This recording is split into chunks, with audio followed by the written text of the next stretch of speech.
పోసాని మురళీకృష్ణ పలు ఆరోగ్య సమస్యలతో చాలా ఇబ్బంది పడుతున్నట్లుగా ఆ యొక్క న్యాయవాదులు చెప్తున్న పరిస్థితి. నిన్న న్యాయవాదులు కూడా అతన్ని కలవడం జరిగింది. చాలా ఇబ్బందికరమైన గొంతు ప్రాబ్లంతో పాటు కార్డిక్ ప్రాబ్లం కూడా ఉంది. ఈ నేపథ్యంలో పోలీసులు ఇతని మీద అక్రమ కేసులు బనాయించి ఇబ్బందికి గురి చేస్తున్నారనేది విషయాన్ని కూడా న్యాయవాదులు వ్యక్తపరుస్తున్న పరిస్థితే కనపడుతుంది. ఏదైతే ఈ యొక్క నవంబర్ 14న 2024లో జనసేన నాయకుడు రేణువర్మ ఇతనిపై కేసు నమోదు చేయడం జరిగింది. నిన్న ఉన్నపలంగా యొక్క గుంటూరు జైలు నుండి యొక్క పోసాని మురళీకృష్ణను 2:30 ప్రాంతంలో ఆ యొక్క కర్నూలుకి తరలించడం జరిగింది. సుమారుగా రాత్రి 11 గంటల ప్రాంతంలో ఈ యొక్క కర్నూలు మెజిస్ట్రేట్ ముందర హాజరుపరచడం జరిగింది. వారి వాదనలు విన్న తర్వాత పోసాని మురళీకృష్ణకు 14 రోజుల పాటు రిమాండ్ విధించి కర్నూలు జైలుకి తరలించడం జరిగింది. ఏదైతే మొదటి నుండి మనం చూసుకున్నట్లయితే ఈ యొక్క అతని ఆరోగ్య పరిస్థితి బాగలేకపోవడం వల్ల డాక్టర్ని సంప్రదించిన తర్వాత తానంతకు తానే వస్తానని చెప్పినప్పటి నుండి ఇప్పటిదాకా కూడా ఆ కక్షపూరితమైన వేధింపులు చేస్తున్నారు తప్ప అతని ఆరోగ్యం గురించి ఆలోచించలేని స్థితి అయితే కనపడుతుంది. ఏదైతే మొదట అన్నమయ్య జిల్లా కావచ్చు, ఆ తర్వాత గుంటూరు జిల్లా కావచ్చు, ఆ తర్వాత కర్నూలు జిల్లా కావచ్చు, ఇదే తరహాలో అతని ఆరోగ్య పరిస్థితి ఉన్న నేపథ్యంలో కూడా అతన్ని వేధింపుకు గురి చేస్తున్నారంటూ వైఎస్ఆర్సీపీ నాయకులు కూడా చెప్తున్న పరిస్థితి. ఈ అంశంపై మాట్లాడేందుకు మనతో పాటు ఎస్వి మోహన్ రెడ్డి ఉన్నారు. వారితో మాట్లాడదాం. ఎట్లా చూడొచ్చు అంటారు? రోజుకొక జిల్లాలో రోజుకొక జైలుకి తరలిస్తూ ఆ పీటీ వారెంట్పై అతన్ని తరలించడం ఏ విధంగా చూడొచ్చు అంటారు? భారతదేశంలో ఎక్కడా లేనటువంటి చట్టాలు రాజ్యాంగాన్ని ఆంధ్ర రాష్ట్రంలో నడుపుతున్నారు. ఇది నిజంగా బాబాసాహెబ్ అంబేద్కర్ రాజ్యాంగం కాదు, ఇది నారావారి రాజ్యాంగం ఇక్కడ నడుస్తుంది.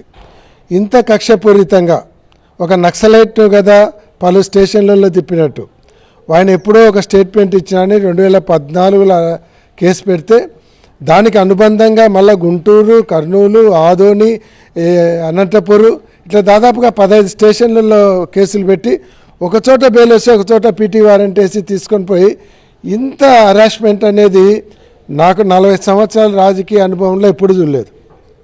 ఇంత ఘోరమైనటువంటి పరిస్థితులు కర్నూలు జిల్లాలో మంచి ఫ్రాక్షన్ ఉండే టైంలో కూడా ఇటువంటి కక్షపూరితంగా ఎప్పుడు చేయలేదు. ఒకే వ్యక్తి మీద 10-15 స్టేషన్లలో కేసులు పెట్టి పీడీటీ వారెంట్లు పెట్టి పోసాని మురళీకృష్ణ ఒక తీవ్రవాదో లేకుంటే ఒక నక్సలైటో లేకుంటే ఒక దావుద్ ఇబ్రహీమో అట్లయితే కనుక మీరు చేయొచ్చు. ఎక్కడ నేరపూరిత చరిత్ర లేదు. ఆయన ఏదో ఆయనకు వచ్చేటువంటి అవార్డు ఈ కమిటీ సరైనది కాదు అని ఆయన వ్యక్తిగత అభిప్రాయాన్ని వ్యక్తపరిచి దాన్ని రిజెక్ట్ చేస్తే దాని మీద కేసు. అంటే రేపొద్దున అమ్మ అనే కేసు, నాయన అనే కేసే పెడతారా?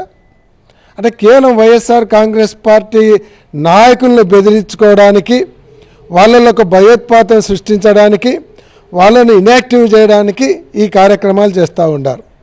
ఎందుకంటే వాళ్ళు సూపర్ 6 ఫెయిల్యూర్ అయినారు, డెవలప్మెంట్ లేదు, పోలవరం ఎత్తు తగ్గించినారు, ఏ ఒక్క కార్యక్రమం చేయలేదు. మమ్మల్ని ప్రశ్నించకూడదు, ప్రజల తరపున ప్రశ్నిస్తే లోపల పెడతాం. అంటే బ్రిటిష్ వాళ్ళ టైంలో కూడా జరిగినటువంటి పోలీస్ హరాస్మెంట్ ఈరోజు చూస్తూ ఉన్నాం. కాబట్టి ఇది చాలా దుర్మార్గం. ఈరోజు పోసాని మురళీ గారి పరిస్థితి చూస్తే అనారోగ్యంతో ఉన్నాడు, కార్డియాక్ ప్రాబ్లంతో ఉన్నాడంటే కూడా ఆయన వదిలిపెట్టకుండా స్టేషన్లు జిల్లాలు తిప్పుతూ ఉన్నారు.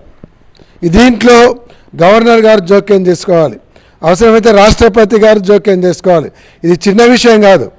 భారతదేశం అంతా ఒకటే రాజ్యాంగం నడవాలి, కానీ ఆంధ్ర రాష్ట్రంలో మాత్రం ప్రత్యేక రాజ్యాంగం నడిస్తే దీంట్లో మేము గవర్నర్ గారిని, రాష్ట్రపతి గారిని జోక్యం చేసుకోవాలని మేము కోరుతా ఉన్నాం. ఇది మనం చూసుకున్నట్లయితే హరి, ఏదైతే ఈ యొక్క ప్రజాస్వామ్యంలో ఇటువంటి ఇబ్బంది కలిగించే పరిస్థితి కనపడుతుంది. రాష్ట్రంలో రెడ్ బుక్ రాజ్యాంగాన్ని నడుస్తుంది. దీన్ని ఖచ్చితంగా పెద్దలు జోక్యం చేసుకొని సరైన న్యాయం చేయాలంటూ వైఎస్ఆర్సీపీ నాయకులు చెప్తున్న పరిస్థితి.